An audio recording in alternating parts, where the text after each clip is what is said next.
അമൃത കൽപ്പിത സർവകലാശാലയിലെ 24 വിദ്യാർത്ഥികളും 6 അധ്യാപകരും യൂറോപ്പിലെ വിവിധ സർവകലാശാലകളിലേക്കുള്ള ഉപരിപഠനത്തിന് യോഗ്യത നേടി. യൂറോപ്യൻ യൂണിയൻ ധനസഹായത്തോടെയുള്ള അമൃത ഓവർസീസ് അംബാസഡർ പരിപാടിയിലേക്കാണ് സർവകലാശാലയിലെ 30 പേർ അർഹത നേടിയിരിക്കുന്നത്. വിദേശ രാജ്യങ്ങളിലെ 5 വിദ്യാർത്ഥികൾ ഉപരിപഠനത്തിനായി അമൃത വിശ്വവിദ്യാപീഠത്തിലേക്കും എത്തുന്നുണ്ട്.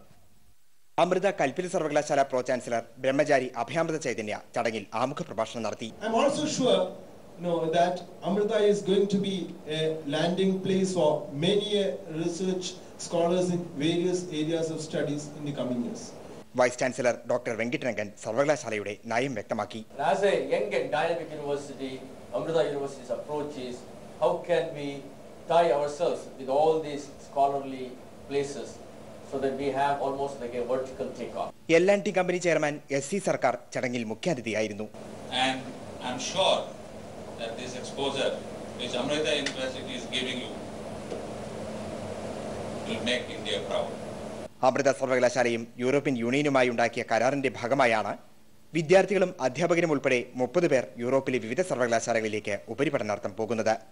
ബിടെക് എംടെക് വിഭാഗങ്ങളിൽ നിന്നും 9 പേർ വീതവും 6 MBA വിദ്യാർത്ഥികളുമാണ് മിലാൻ, ഹെൽസിങ്കി തുടങ്ങിയ സർവകലാശാലകളിൽ എത്തുക.